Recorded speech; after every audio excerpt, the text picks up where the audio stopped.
5, 4, 3, 2, action. Yes. Jadi. Okay. Yap, atas. Okay. Oh, atas. Okey, kita tunggu sampai kuali kita panas sedikit. Rasanya dah panas ni. Abang pen sikit. Kita nak tunjuk minyak tu aja. Yang kita tabur macam tabur minyak tu roti jala pun tak tahu kenapa ni tah. Masya suka lebih sikit supaya bawang kita dia masak dengan Masya dulu kecil-kecil aktif. Tapi dalam aktif-aktif tu kita dah pergi camping sana sini, hiking sana sini. Ayo ada kapal terbang pula lalu. Kena tak? Ya. Ini mungkin lebih sikit lah sebab kita punya gas ni agak comel ya. Tapi rasanya macam okey, dia dah start wangi, dia dah start lembut.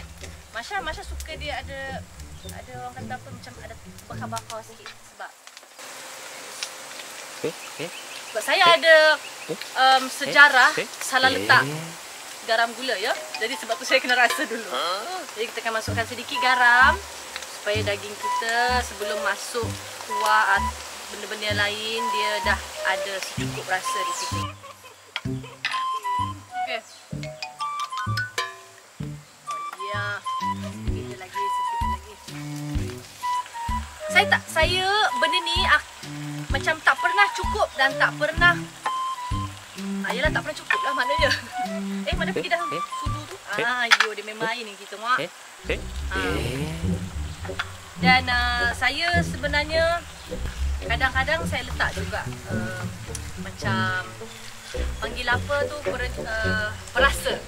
Tapi terpulang sebab ada setengah nak tambah lagi.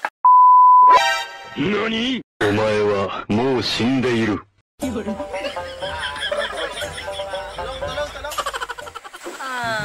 Okey, lokasi periuk belanga kali ini kita akan lakukan di Taman Bukit Salah.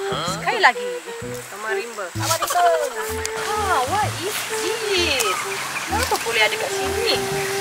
Tapi benda ramai saja. Hari-hari tengok tak luar rumah tu nak pasang ni. Macam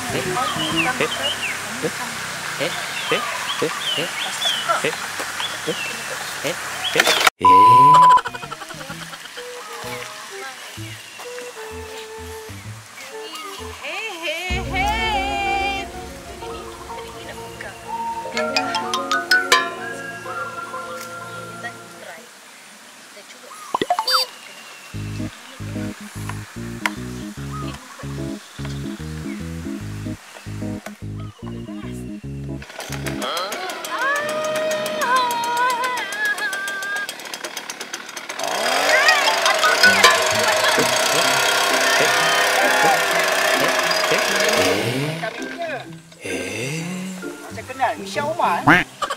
Salah buat. Bunga-bunga cinta. Bukan. Kegama abang. Bukan. Kita yang ni. Oh, Sumanda. Sumanda. Ya. Sumanda. Siapa mana? Ya. Cari. Siapa? Masya Milan. Ah!